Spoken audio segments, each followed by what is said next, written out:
تم خود کو مسلمان کہتے ہو، تم کہتے ہو کہ تم ایک خدا کو مانتے ہو، تم کہتے ہو کہ تم توحید پرست ہو، لیکن ایک سوال ہے، کیا تم واقعی توحید پرست ہو؟ کیا تمہاری زندگی میں واقعی صرف ایک ہی معبود ہے، یا تمہارے دل میں کئی چھوٹے چھوٹے خدا بیٹھے ہوئے ہیں؟ ہم اکثر توحید کو بہت سادہ سمجھتے ہیں۔ ہم سمجھتے ہیں کہ ہم نماز پڑھتے ہیں، ہم اللہ سے دعا کرتے ہیں، ہم کہتے ہیں اللہ ایک ہے تو ہم موحد ہیں، لیکن توحید صرف زبان کا اقرار نہیں ہے۔ توحید کا مطلب یہ نہیں ہے کہ تم صرف ایک خدا کو مانتے ہو۔ توحید کا مطلب یہ ہے کہ تمہاری زندگی میں فیصلہ کرنے والا صرف ایک ہو۔ جب تم کسی فیصلے کے سامنے کھڑے ہوتے ہو تو تمہیں کون چلا رہا ہوتا ہے، اللہ یا تمہاری خواہش؟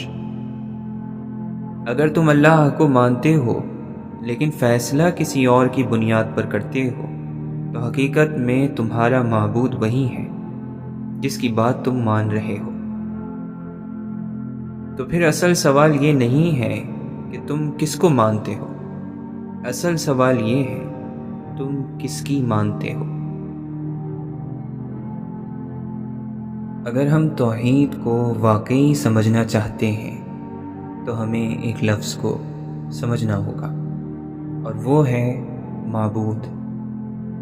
ہم عام طور پر سمجھتے ہیں کہ معبود وہ ہے جس کے سامنے سجدہ کیا جائے، لیکن حقیقت اس سے کہیں زیادہ گہری ہے۔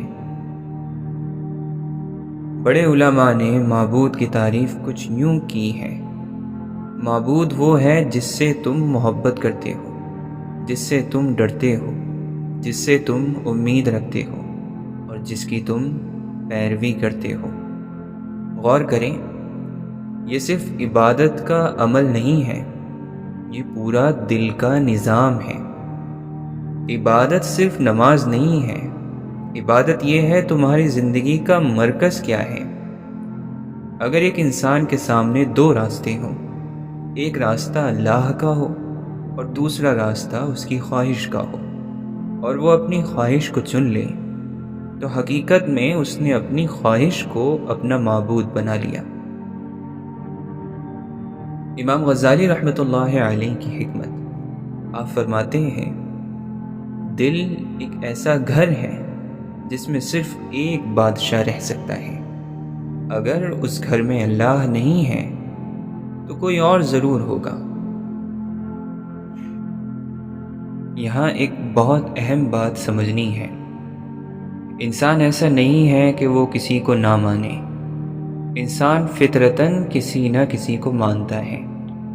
قرآن کہتا ہے، افرأیت من اتخذ الہہ ہوا، کیا تم نے اس شخص کو دیکھا جس نے اپنی خواہش کو اپنا خدا بنا لیا؟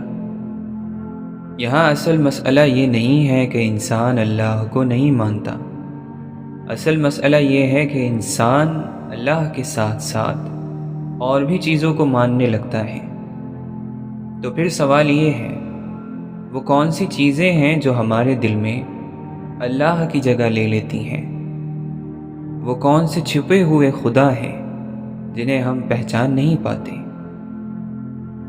چلیے اب ہم ایک خطرناک حقیقت کی طرف آتے ہیں، ایسی حقیقت جسے ہم ماننا نہیں چاہتے، لیکن اگر ہم نے اسے نہ سمجھا تو ہم کبھی بھی حقیقی توحید تک نہیں پہنچ سکتے۔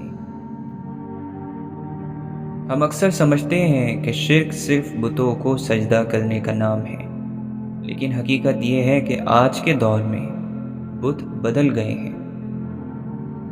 پہلا معبود، مال۔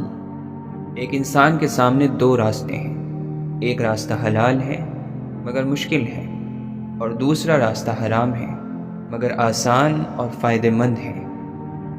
اب اگر وہ حرام کو چن لے تو حقیقت میں اس نے اللہ کو چھوڑ دیا، اس نے پیسے کو اپنا خدا بنا لیا۔ دوسرا معبود، کبھی کبھی انسان اللہ کی بات جانتا ہے لیکن وہ اسے اس لیے نہیں مانتا کیونکہ لوگ کیا کہیں گے۔ اس وقت اس کا معبود اللہ نہیں ہوتا، لوگ ہوتے ہیں۔ تیسرا معبود، ایک انسان کسی سے محبت کرتا ہے لیکن وہ رشتہ حلال نہیں ہوتا۔ وہ جانتا ہے کہ اللہ اسے پسند نہیں کرتا لیکن وہ چھوڑ نہیں پاتا۔ کیوں؟ کیونکہ اس کا دل اللہ کے حکم سے زیادہ اس شخص کو مان رہا ہوتا ہے۔ چوتھا معبود، انسان کو سچ معلوم ہوتا ہے لیکن وہ اسے قبول نہیں کرتا۔ کیوں؟ کیونکہ اس کا ایگو، اس کی انا اسے جھکنے نہیں دیتی۔ یہی وہ ایگو ہے جس نے شیطان کو بھی گمراہ کیا تھا۔ پانچواں معبود، خواہش۔ یہ سب سے خطرناک ہے کیونکہ یہ اندر چھپا ہوتا ہے۔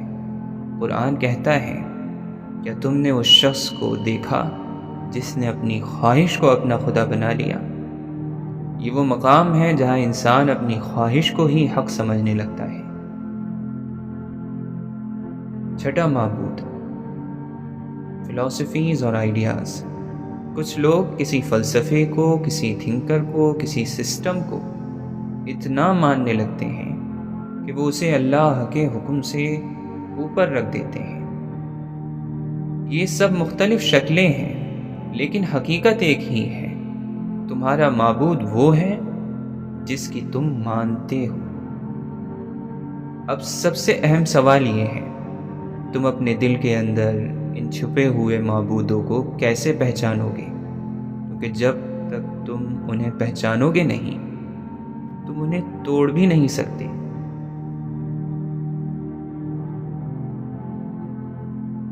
اب سوال یہ نہیں ہے کہ دنیا میں کتنے معبود ہیں، اصل سوال یہ ہے کہ تمہارے دل میں کون سا معبود بیٹھا ہے۔ یہ مرحلہ بہت مشکل ہے کیونکہ یہاں انسان کو خود سے سچ بولنا پڑتا ہے اور انسان سب سے زیادہ خود سے جھوٹ بولتا ہے۔ اپنے آپ سے ایک سوال پوچھو، جب اللہ کا حکم اور میری خواہش ٹکراتی ہے تو میں کس کو چنتا ہوں؟ اگر تم اکثر اپنی خواہش کو چنتے ہو تو سمجھ لو تمہارا معبود اللہ نہیں ہے، تمہاری خواہش ہے۔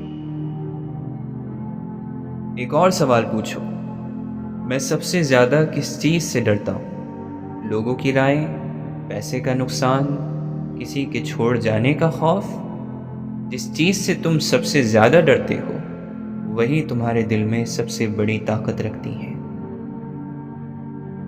اپنے آپ سے پوچھو، مجھے سب سے زیادہ خوشی کس چیز سے ملتی ہے؟ اگر تمہاری خوشی پیسے سے جڑی ہے، کسی انسان سے جڑی ہے یا کسی اسٹیٹس سے جڑی ہے تو وہ چیز تمہارے دل پر حکومت کر رہی ہے۔ ایک اور سوال، میں اپنی زندگی کے فیصلے کس کی بنیاد پر کرتا ہوں؟ اللہ کے حکم پر یا دنیا کے فائدے پر؟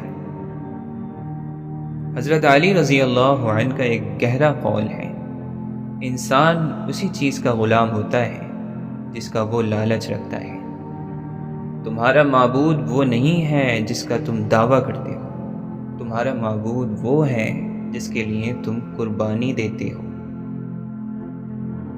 اگر تم اللہ کے لیے اپنی خواہش چھوڑ سکتے ہو تو اللہ تمہارا معبود ہے، لیکن اگر تم اپنی خواہش کے لیے اللہ کا حکم چھوڑ دیتے ہو تو حقیقت میں تمہارا معبود وہی خواہش ہے۔ اب سب سے اہم مرحلہ باقی ہے۔ اگر تم اپنے دل کے معبود کو پہچان لو تو اسے توڑیں کیسے؟ کیونکہ پہچان لینا کافی نہیں ہے، اسے ختم کرنا ضروری ہے۔ یہی اب ہم سمجھتے ہیں۔ اب تم نے اپنے دل کے معبود کو پہچان لیا، لیکن اصل سوال یہ ہے، اسے توڑیں گے کیسے؟ پہلا اصول، سب سے پہلا قدم یہ ہے کہ تم اپنے آپ سے سچ بولو۔ تم یہ مان لو کہ ہاں، میرے دل میں اللہ کے علاوہ بھی کچھ ہے۔ جب تک انسان اپنی بیماری کو نہیں مانتا وہ اس کا علاج نہیں کر سکتا۔ دوسرا اصول، دل کے بت صرف سوچ سے نہیں ٹوٹتے، وہ ٹوٹتے ہیں فیصلوں سے۔ جب تمہارے سامنے دو راستے ہوں، ایک اللہ کا، ایک تمہاری خواہش کا، اور تم اللہ کا راستہ چن لو، تو اسی لمحے تم نے ایک بت توڑ دیا۔ یہی اصل جہاد ہے، یہی وہ جنگ ہے جو انسان اپنے اندر لڑتا ہے۔ قرآن کہتا ہے وَأَمَّا مَنْ خَافَ مَقَامَ رَبِّهِ وَنَهَى النَّفْسَ عَنِ الْهَوَىٰ فَإِنَّ الْجَنَّةَ هِيَ الْمَأْوَىٰ، جو اپنے رب سے ڈرا اور اپنے نفس کو خواہش سے روکا تو اس کا ٹھکانہ جنت ہے۔ تیسرا اصول، یہ ایک بار کا کام نہیں ہے، تمہارے دل کی بات بار بار واپس آئے گی اور تمہیں بار بار انہیں توڑنا پڑے گا۔ نفس کبھی نہیں مرتا، وہ ہمیشہ تمہیں کھینچے گا، اسی لیے یہ ایک مستقل جنگ ہے۔ چوتھا اصول، دل کبھی خالی نہیں رہتا۔ اگر تم اللہ کو اپنے دل میں نہیں رکھو گے تو کوئی اور چیز اس کی جگہ لے لے گی۔ اللہ کا ذکر دل کو مضبوط کرتا ہے، اور دل جتنا مضبوط ہوگا اتنا ہی تمہارا نفس کمزور ہوگا۔ پانچواں اصول، حقیقی توحید قربانی مانگتی ہے۔ تمہیں چھوڑنا پڑے گا کچھ خواہشات، کچھ تعلقات، کچھ موقع، لیکن بدلے میں تمہیں ملے گا سکون۔ اب ایک آخری سوال باقی رہ جاتا ہے، اگر انسان اپنے دل کے بت توڑ دے اور صرف اللہ کو اپنا معبود بنا لے تو اس کی زندگی میں کیا تبدیلی آتی ہے؟ سوچو، اگر تمہاری زندگی میں صرف ایک ہی معبود رہ جائے، صرف ایک۔ جب انسان کے دل میں صرف اللہ رہ جاتا ہے تو وہ ایک عجیب آزادی محسوس کرتا ہے۔ وہ لوگوں سے نہیں ڈرتا، وہ حالات سے نہیں ڈرتا، وہ نقصان سے نہیں ڈرتا، کیونکہ اسے معلوم ہوتا ہے کہ سب کچھ اللہ کے ہاتھ میں ہے۔ اس کے دل سے یہ خوف نکل جاتا ہے کہ لوگ کیا کہیں گے، اگر میں ناکام ہو گیا تو، اگر میں سب کچھ کھو بیٹھا تو، کیونکہ وہ جانتا ہے وہ کچھ بھی کھو نہیں سکتا جب تک اللہ اس کے ساتھ ہے۔ قرآن کہتا ہے الا بذکر اللہ تطمئن القلوب، دلوں کا سکون صرف اللہ کے ذکر میں ہے۔ جب اللہ تمہارا واحد معبود بن جاتا ہے تو زندگی کا ہر رنگ بدل جاتا ہے۔ مشکل آتی ہے، تم کہتے ہو یہ امتحان ہے۔ کامیابی ملتی ہے، تم کہتے ہو یہ اللہ کی عطا ہے۔ نقصان ہوتا ہے، تم کہتے ہو اس میں بھی حکمت ہے۔ سب سے بڑی جیت یہ نہیں ہے کہ تم دنیا جیت لو، سب سے بڑی جیت یہ ہے کہ تم اپنے نفس کو ہرا دو۔ حقیقی توحید پرست وہ نہیں ہے جو صرف زبان سے کہے کہ اللہ ایک ہے۔ حقیقی موحد وہ ہے جو ہر فیصلے میں اللہ کو چنتا ہے۔ یاد رکھو، تم کسی نہ کسی کو ضرور پوج رہے ہو۔ اگر تم اللہ کو نہیں چنتے تو تم خود بخود کسی اور کو چن لیتے ہو۔ فیصلہ تمہارا ہے، تمہیں فیصلہ کرنا ہے۔ کیا تم پیسے کو پوجو گے، لوگوں کو پوجو گے، اپنی خواہش کو پوجو گے، یا تم اس رب کو چنو گے جس نے تمہیں پیدا کیا؟ اپنا معبود چن لو، کیونکہ تمہاری پوری زندگی اسی کے گرد گھومے گی۔